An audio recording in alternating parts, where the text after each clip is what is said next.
This part is not visible anyways, but the biggest problem with wearing masks is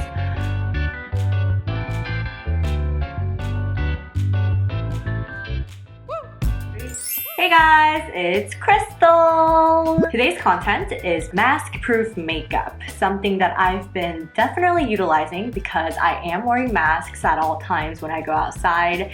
But the biggest problem with wearing masks is, it gets so stuffy. I'm breathing my own air. My makeup gets messed up. It's just so hot. I break out. All those things, right?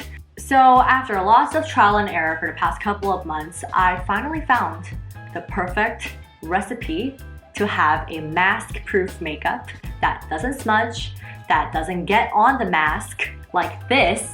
Here's one that I've used that actually got makeup all over it. Like you can see it on the strings as well. I think I finally found the perfect recipe that works for me and my skin. And let's be real, there's no way that you won't even get this much makeup on your mask with makeup. That's just impossible. If that's the case and you're really that concerned, just don't wear makeup.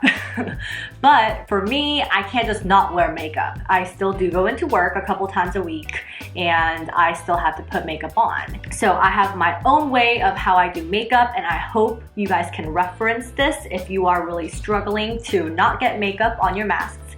And let's get started. But first, have you subscribed to my channel? Go ahead and hit that subscribe button, and then let's get started. The most important part is to have a thin layer of base makeup and just really focus on giving an accent above your nose. So to have the thinnest layer of makeup, I also kind of condense my skincare layer. So I use a very hydrating toner, a very lightweight hydrating toner like this one from Tree, and then I use this all-in-one concentrate from Ben's Skincare that could act as a moisturizer and a serum, so I save that step and that extra layer. The next step would typically be to wear my SPF and then a primer before wearing makeup. Supergoop's Unseen Sunscreen, this one acts as a primer and an SPF. So I've been using this all over my face, and then I go ahead and use my regular sunscreen to apply one more layer above my nose because that's where I get the most light. Since this area is typically covered with the mask, I really want to focus on the high points here. By the way, if you haven't tried this, it's literally this clear sunscreen. So you don't have to worry about leaving a white cast or anything, but I just apply a very thin layer all over my face, and it immediately creates this coating, and it feels like it just kind of wraps your skin, but it feels really good. Wearing a mask is something that not a lot of people are used to, especially in the States. In Korea, it's just culturally something that's been very familiar. Like celebrities wear masks all the time when they transfer between airports to their next schedules. It's kind of like a fashion item. And then I'm gonna use one more layer of my regular sunscreen. I'm using this one from CosRX. It's the Aloe Soothing Sunscreen. And then I'm actually gonna use it above my high points like this, just to give that extra layer. The Texas sun is so strong, like you just have to protect yourself or you're just gonna end up with a bunch of dark spots and sunspots. And that's a huge no-no.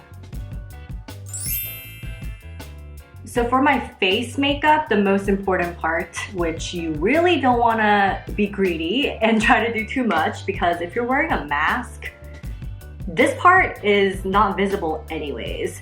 I've seen some people only wear makeup above their nose, but for me that's kind of awkward because I do have times when I have to take off a mask in public. So if that's the case, that's kind of a little awkward for me, or for me personally.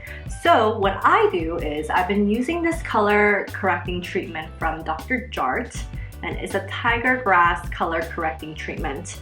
And I mix this in with a concealer, a very matte concealer. You could also use like a matte foundation, like a very thin layer using a brush, but I don't really have a matte foundation right now. So this is what I've been using, like a very thin layer. If you have rosacea or if you have like redness, it definitely helps.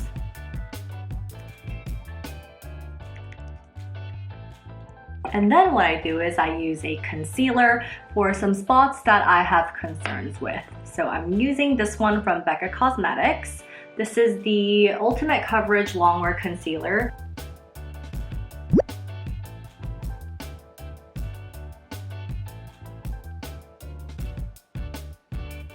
But again, the key is to apply the thinnest layer of makeup as possible on your face and the least amount of makeup, but to get the coverage that you want.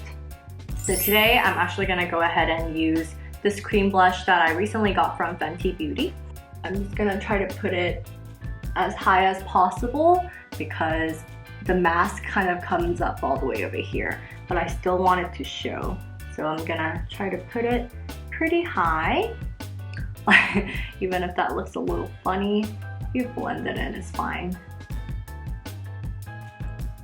And then the final part, the whole point is to have like the matte finish. For me, I don't really do well in a completely matte makeup environment, so I really try to not get that. But the key is to not have anything stick out when you do this. And to finish it off, I use a translucent powder. So the one that I'm using today is from Laura Mercier. I think this definitely helps mattify everything down. I've seen some videos where people use makeup fixers as well, or like a setting spray, but I actually don't really do well with products like that. I don't know, my skin doesn't react to it well, so I try to use the setting powder instead. And so far, this one has been really good. I got this one as a sample a while ago, and I've been really enjoying it. What I do is I just kind of set everything in place.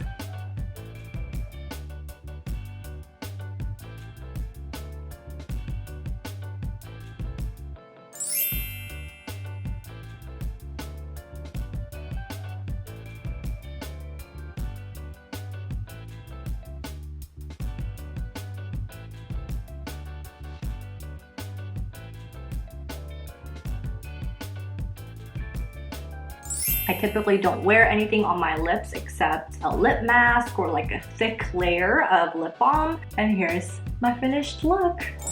But today I have a new one right here. And I'm just gonna show you guys that this makeup is not gonna rub off, or even if it does, it may be very slightly. That I like to use. And then I'm using this paper towel, cutting it in half. So I'm gonna fold it in like this and put it inside the mask.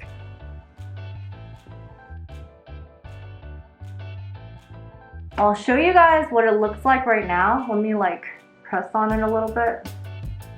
Like my nose area. Got it.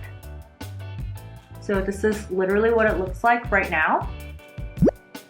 Not bad, right? And even without the paper towel, do you see anything? Because I don't.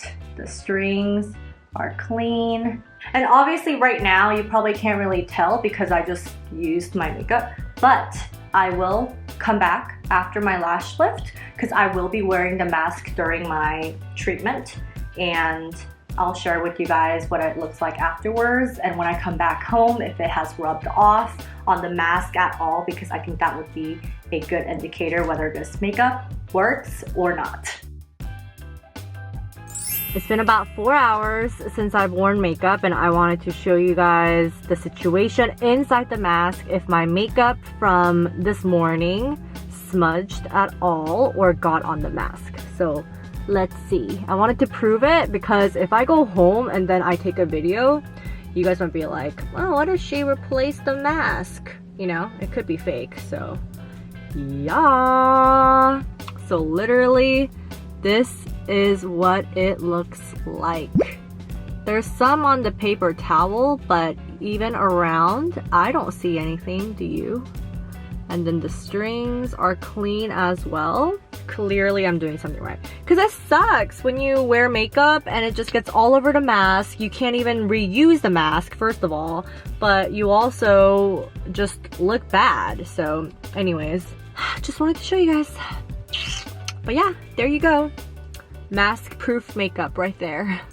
And that's it. That's how I'm able to wear a mask and makeup at the same time without having to worry about getting it on my mask and just getting it super dirty and just trying to be more hygienic. And this has definitely worked for me clearly for a while now, and I hope it does for you too. For my next video, I hope to bring you guys some tips on how to take care of your skin when it's super irritated after wearing a mask for a very long time. So stay tuned for that one, and make sure you have liked this video, hit that subscribe button, and then I'll see you guys in the next video.